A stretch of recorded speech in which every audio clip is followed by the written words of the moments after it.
सादर नमस्ते जी। आप सबका हार्दिक स्वागत है हमारे चैनल आर्य टू आर्य में। आइए हम अपनी वैदिक कक्षा का फिर से आरंभ करते हैं और आज का हमारा विषय रहेगा भारतीय संविधान का आरक्षित वर्गीकरण चार भागों में। जब हम चार भागों की बात करते हैं तो सर्वप्रथम हम ये जान लेते हैं कि संसार में सबसे पहले चार भागों में बांटने का जो विधान आता है वह वेद से आता है। अर्थात वेद के द्वारा ही ये नियम बनाया जाता है जिसमें वह समाज को चार भागों में बांटता है, जिसमें सबसे पहला वर्ण होता है ब्राह्मण, दूसरा क्षत्रिय, तीसरा वैश्य और चौथा शूद्र। ये चार वर्णों में बांटा गया समाज होता है जिसे हम वर्ण व्यवस्था कहते हैं। किंतु ये जो वर्ण व्यवस्था वेद में बताई गई है, यह बताई गई है अस्थिर, अर्थात ये कोई स्थिर समस्या नहीं है। इसलिए कोई भी वर्ण में पैदा हुआ व्यक्ति, यदि कोई व्यक्ति किसी वर्ण को धारण कर लेता है, यदि वह ब्राह्मण, क्षत्रिय, वैश्य और शूद्र वर्ण को धारण कर लेता है, जो उसकी संतान है वह अपनी योग्यता प्राप्त करके किसी भी वर्ण को फिर से धारण कर सकती है। क्योंकि ये जो चार वर्ण है, इसका पहला वर्ण है ब्राह्मण। इसको कहा जाता है शिक्षक यानी कि आचार्य। समाज में जो व्यक्ति विद्या का प्रचार करता है वह ब्राह्मण कहलाता है। उसी प्रकार ये जो क्षत्रिय है, क्षत्रिय वर्ण का अर्थ है रक्षक, अर्थात जो व्यक्ति समाज की सिद्धांतों की रक्षा करता है वह क्षत्रिय वर्ण का कहलाता है। जो व्यक्ति उत्पाद आदि करता है, उत्पादन आदि करता है, कृषि आदि का उत्पादन करता है, उसे वैश्य वर्ण का कहा जाता है। और जो नौकरी आदि करता है वह शूद्र वर्ण का कहलाता है। संसार में सर्वप्रथम समाज को बांटने की जो प्रक्रिया आरंभ होती है वह वेद से होती है। इसलिए जब हम कहते हैं कि संसार में चार भागों से बांटा गया है तो उसे हम वर्ण व्यवस्था के नाम से जानते हैं। ये वर्ण व्यवस्था महाभारत काल से पहले लगभग सही चलती रही, क्योंकि उस समय व्यवस्थाएं थी ऋषियों के हाथ में। ऋषियों के हाथ में होने से यह व्यवस्था कभी भी दूषित नहीं हुई, क्योंकि ऋषि किसी भी वर्ण का नहीं होता। ऋषि केवल और केवल समाज सुधार के कार्य करते हैं। इसलिए ऋषियों को आप्त पुरुष की श्रेणी में गिना जाता है, जिन्हें हम परोपकारी व्यक्ति कहते हैं। लेकिन कभी भी कोई भी ऋषि ब्राह्मण, क्षत्रिय, वैश्य और शूद्र वर्ण का नहीं आता। इसलिए ये समझ सकते हैं हम कि ऋषि जो होते हैं एक स्वतंत्र वर्ण वाले होते हैं। जब हम इतनी छोटी सी बात को समझ जाते हैं तब हमें समझ आता है कि जब महाभारत काल हुआ तो उसके बाद से हमारे संसार की वर्ण व्यवस्था समाप्त हो गई। क्योंकि जो वर्ण व्यवस्था ईश्वर ने दी थी वह दी थी मनुष्य समाज के लिए, अर्थात जिसे हम मानव समाज कहते हैं, जिसे कहा गया है कि मनुर्भवा, अर्थात हम मनुष्य बन जाए। लेकिन जब हम बात करते हैं वर्ण व्यवस्था को जाति रूप देने की, तो इसका जाति रूप का कारण है पौराणिकता। पौराणिकता वह समाज है जिसने ऋषियों के वैदिक समाज को चार भागों में बांटा था, जिसे हम पहला शैव मत कहते हैं, शाक्त मत कहते हैं, वैष्णव मत कहते हैं और स्मार्त मत कहते हैं। लगभग इसका जो वर्ष निकल कर आता है वह 3500 से 2500 के बीच में आता है। लेकिन कोई भी स्थिरता से नहीं कह सकता है कि ये चारों मत पौराणिकता कितनी पुरानी है, क्योंकि महाभारत काल को हुए हुए कम से कम 5000 वर्ष हो गए हैं और इसके बाद से ये धीरे धीरे अपना रूप लेती गई। सबसे पहले ये समझ लीजिए, जब पौराणिकता अपना रूप ले रही थी तब वैदिक ऋषि समाज यानी कि जो वैदिक ऋषि समाज था, जिसे हम वैदिक आर्य ऋषि समाज कहा जाता है या वैदिक समाज, वैदिक आर्य समाज कह सकते हैं आप। जब पौराणिकता धीरे धीरे संसार में फैल रही थी तब वैदिक आर्य समाजी लोग मौन रूप से गुप्त थे। यानी कि संसार में जो आज पौराणिकता फैली है, जिसे हम अविद्या कह रहे हैं, यह एक साथ नहीं फैल सकती, वह धीरे धीरे फैली और धीरे धीरे होकर वो व्यापक रूप में हो चुकी है। आज संसार में जितने भी लोग हैं वह वेद के विद्याओं के विरुद्ध चलते हैं। ऐसा तो नहीं है कि वेद विद्या को झट से खत्म कर दिया गया होगा। वेद विद्या को खत्म करने में कम से कम 1000 वर्ष का उपयोग किया गया होगा। उन 1000 वर्षों तक जो ऋषियों का वैदिक आर्य समाज था वह उसी प्रकार मौन था जिस प्रकार आज का स्वामी दयानंद सरस्वती का आर्य समाज मौन है। उनके मौन होने के कारण ही भारत में लगभग पिछले 150 वर्षों में लगभग 1 लाख नए भगवान उत्पन्न किए गए हैं और उन्हें अलग अलग गुरुओं ने उत्पन्न किया है।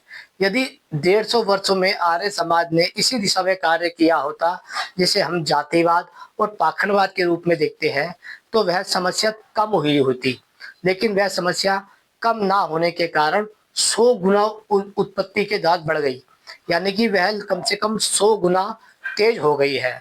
आज हर गली से एक पाखंडी बाबा निकलता है, आज एक हर गली मोहल्ले से एक गुरु घंटाल निकलता है और आज हर गली मोहल्ले से एक देवी देवता निकलते हैं। इसका कारण क्या है? इसका कारण है कि जो पौराणिक समाज है वह सक्रिय रूप में कार्य कर रहे हैं और जो वैदिक आर्य समाज है यह निष्क्रिय रूप में कार्य कर रहे हैं। इसको हम कह सकते हैं कि वह एक्टिवेट मूड में है और यह डीएक्टिवेट मूड में है। लेकिन जब हम कहते हैं कि जब ये सत्ता डॉक्टर बी.आर. अम्बेडकर के हाथ में आई तो उन्होंने सबसे पहले क्या किया, आइए इसे समझने का प्रयास करते हैं। Doctor B R. अम्बेडकर ने भारतीय लोगों को जिनमें हम हिंदू, मुस्लिम, सिख, ईसाई, बौद्ध, जैन, पारसी इन सबको देखते हैं, जिसे आज हम भारत का 140 करोड़ का समाज कह रहे हैं, यानी कि लगभग 140 करोड़ लोग, जिसे हम आज की दृष्टि से 140 करोड़ मान रहे हैं। उस समय के हिसाब से जितना भी था आप उसका 100% भाग समझ लीजिए। जब डॉक्टर बी.आर. अम्बेडकर ने देखा कि भारत की समस्या 2 प्रकार से बटी हुई है, पहली है संप्रदाय में जिसे वह पंथ कहते हैं, दूसरी है जाति में। इन दोनों व्यवस्थाओं को देखकर डॉक्टर बी.आर. अम्बेडकर ने भारतीय संविधान बनाया है। इस बात को आप निश्चित रूप से सोचने की समझने की शक्ति करिए कि जब महर्षि मनु ने अपना विधान बनाया था तो वह वेद के अनुकूल बनाया था। वेद के समय में इस प्रकार की समस्या नहीं थी, जब ना ही जातिवाद था, ना ही संप्रदायवाद था, ना ही अनेक आस्थावाद थी, ना ही अनेकेश्वरवाद था। अलग अलग जो कुरीतियां आज जन्म ले चुकी है वह महर्षि मनु के काल में नहीं थी। महर्षि मनु के काल में मनु स्मृति लिखना बड़ा ही सरल कार्य था, लेकिन आज जिसकी हम बात कर रहे हैं भारतीय संविधान, उसके साथ में अलग प्रकार की समस्या है। उस समस्या को समझने के लिए हमें डॉक्टर बी.आर. अम्बेडकर के विचारों को अवश्य समझना पड़ेगा। आपको ये भी समझना पड़ेगा जब भारतीय संविधान लिखा गया था तब हमारे पास हिंदू, मुस्लिम, सिख, ईसाई, बौद्ध, जैन, पारसी के साथ साथ अनेक प्रकार की जातियां थी। यदि किसी भी जाति के बारे में या किसी भी संप्रदाय के बारे में लिखा जाता सोचकर तो वह ये कहा जा सकता था कि वह डॉक्टर अम्बेडकर द्वारा लिखा गया पूर्वाग्रह एक ग्रंथ है। इसलिए जब डॉक्टर अम्बेडकर भारतीय संविधान लिखते हैं तो वो भारतीय संविधान में 4 वर्गों का निर्माण करते हैं। सबसे पहले वह लिखते हैं अनुसूचित जनजाति वर्ग, दूसरा लिखते हैं वह अनुसूचित जाति वर्ग, तीसरा लिखते हैं अनुसूचित पिछड़ा वर्ग और चौथा लिखते हैं वह सामान्य जाति वर्ग। यानी कि वह 4 वर्गों को भारत में बांटते हैं, जिसमें वह एसटी, एससी, ओबीसी और जनरल के नाम से जाने जाते हैं। वह कहते हैं कि एसटी गरीब होते हैं, एससी मध्यम होते हैं, ओबीसी अमीर होते हैं और जनरल वाले बहुत अमीर होते हैं। यानी कि उन्होंने 4 भागों में ये बांटा है। सबसे पहले ये बात समझ लीजिए कि एसटी, एससी, ओबीसी और जनरल यह कोई भी जाति नहीं है, जैसे कि ब्राह्मण जाति, स्वर्ण जाति, अछूत जाति, दलित जाति, जाट जाति, गुज्जर जाति, भाटिया जाति, यादव जाति, कुशवा जाति, मौर्य जाति, इनमें से कोई भी एसटी, एससी, ओबीसी और जनरल जाति नहीं है। ना ही ये हिंदू, मुस्लिम, सिख, ईसाई, बौद्ध, जैन और पारसी है। यानी कि ये जो एसटी, एससी, ओबीसी और जनरल है, यह भारतीय संविधान के अनुसार 140 करोड़ लोग हैं। इनमें से कौन जनरल कैटेगरी का है और कौन वैसा है, इसके लिए आपको उनकी आर्थिक स्थिति देखनी पड़ेगी। यह मतलब होता है कि भारतीय समाज को 4 भागों में बांटा गया है, जिसे हम गरीब, मध्यम, अमीर और बहुत अमीर के हिसाब से देखते हैं। सबसे पहले तो दिमाग में ये निकालना पड़ेगा आपको कि ये सारी जातियां हैं। डॉक्टर बी आर अम्बेडकर संविधान के अंदर ही लिखते हैं, यह संविधान बिना भेदभाव के लिखा गया है। ना यहाँ पर कोई जाति है, ना ही कोई संप्रदाय है। जब वो लिखते हैं तो वह लिखते हैं कि ये जो है पंथ निरपेक्ष है। यानी कि डॉक्टर बी आर अम्बेडकर इस हिंदू, मुस्लिम, सिख, ईसाई, बौद्ध, जैन, पारसी को संविधान की दृष्टि में ये किसी को भी धर्म नहीं मानते, क्योंकि ये मानते हैं ये सब एक पंथ है। पंथ के द्वारा बनाए गए अपने नीति, नियम, कायदे होते हैं जो दूसरे व्यक्ति के लिए अप्लाई नहीं होते। वे कहते हैं इन सब में अनेक प्रकार के लोगों के अंदर, सिद्धांतों के अंदर धर्म अवश्य हो सकता है, लेकिन इनमें से कोई भी धर्म नहीं है। डॉक्टर बी आर अम्बेडकर इस बात को संविधान की प्रस्तावना में ही, उद्देश्य में ही लिख देते हैं। इसलिए जिन लोगों के मन में ये शंका हो कि ये एसटी, एससी, ओबीसी और जनरल ये जातियां हैं, तो वह एक बार जाकर संविधान का पहला पेज ही पढ़ लीजिए। आपके साथ, हमारे साथ ये समस्या हुई है। पिछले 75 वर्षों में हमने भारतीय संविधान को हाथ में उठाकर नहीं देखा। जिसको हमने हाथ में उठाकर ही नहीं देखा तो हमें कैसे पता चलेगा कि उसमें ये लिखा क्या है। समस्या हमारे साथ ये आती है कि हम पढ़ते कुछ नहीं है, पहले से ही बीमारी से ग्रसित हो जाते हैं, जिसे हम पूर्वाग्रस्त कहते हैं।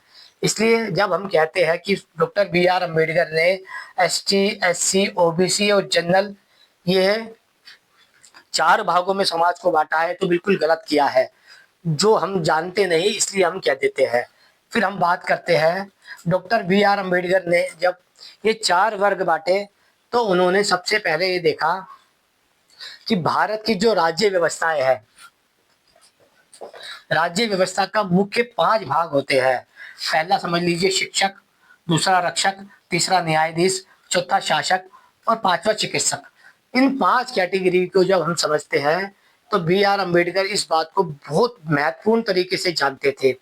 वह ये जानते थे यदि यदि 100% की शक्ति एसटी समाज को दे दी जाए तो वह तीनों को गुलाम बना लेगा। यदि 100% की शक्ति एससी समाज को दे दी जाए तो वह तीनों को गुलाम बना लेगा।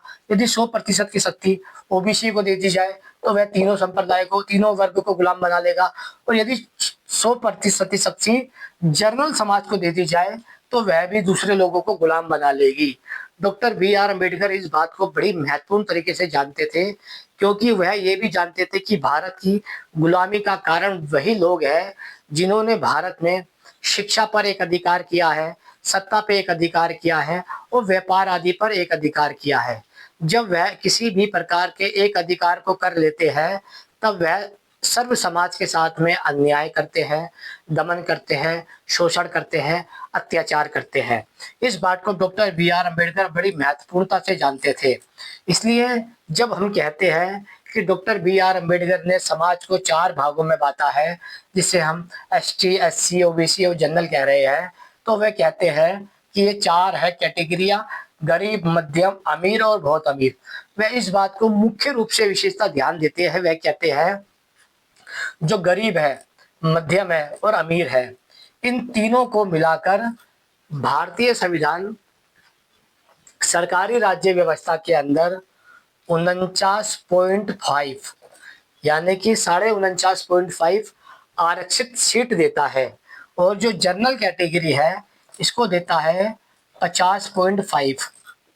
वह कहता है कि जब एसटी, एससी, ओबीसी जो सामान्य पिछड़े वर्ग में आते हैं, इन तीनों को मिलाकर भारतीय संविधान के अनुसार 49.5 सीट मिलती है और जो दूसरा समाज है जनरल, उसको 50.5 सीट मिलती है।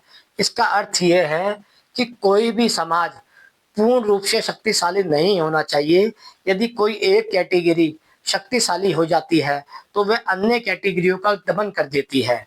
यदि मान लीजिए आप 100% ताकत किसी जनरल वाले को दे देते हैं तो वह ओबीसी, एससी, एसटी का दमन कर देगा, और यदि अन्य को दे देते हैं तो वो दूसरे का दमन कर देगा। इसलिए डॉक्टर बी आर अम्बेडकर ने एसटी, एससी, ओबीसी, जिन्हें मैं गरीब, मध्यम, अमीर मानते हैं, इसमें उन्होंने 49.5% आरक्षित सीट दी है, और जो जनरल कैटेगरी वाली है उनको उन्होंने 50.5 जनरल सीट दी है।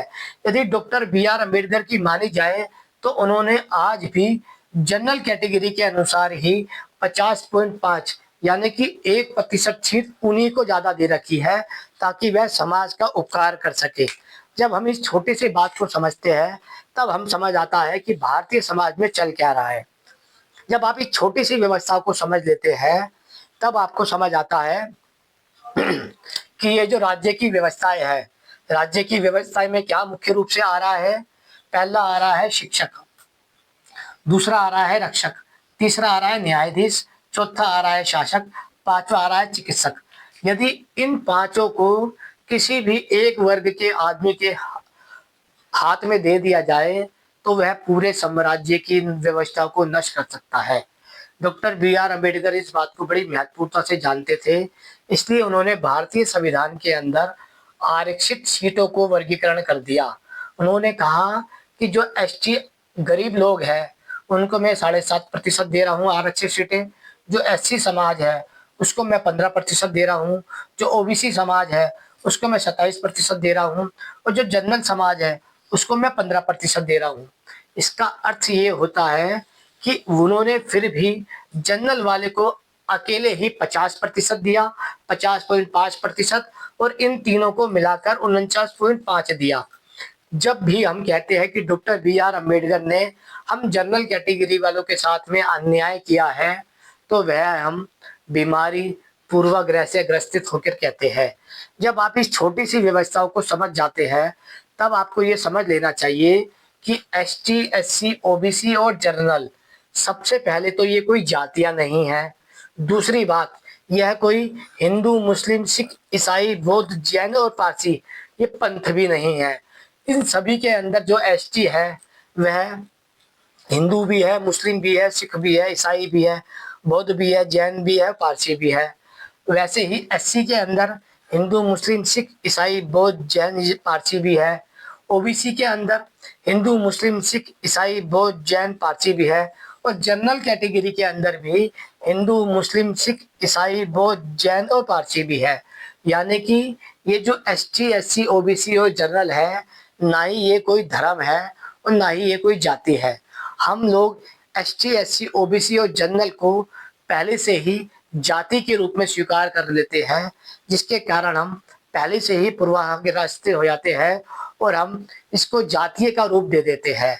यदि अभी आप देखते हैं तो हम मानते हैं कि ये जो जनरल कैटेगरी है यह सवर्ण जाति है, और जो एसटी, एससी, ओबीसी है ये दलित जाति है।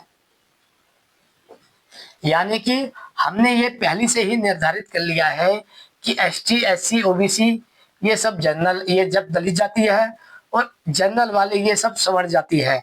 जबकि एसटी, एससी, ओबीसी और जनरल ये कैटेगरी है वर्गीकरण की। वर्गीकरण में एसटी, एससी, ओबीसी और जनरल में हिंदू, मुस्लिम, सिख, ईसाई, बौद्ध, जैन और पारसी ये सब के सब आते हैं। इसको सवर्ण जाति का रूप दिया जा रहा है जातिवादी लोगों के द्वारा, और इसे दलित जाति लोगों का दलित का रूप दिया जा रहा है उनके विरोध के कारण।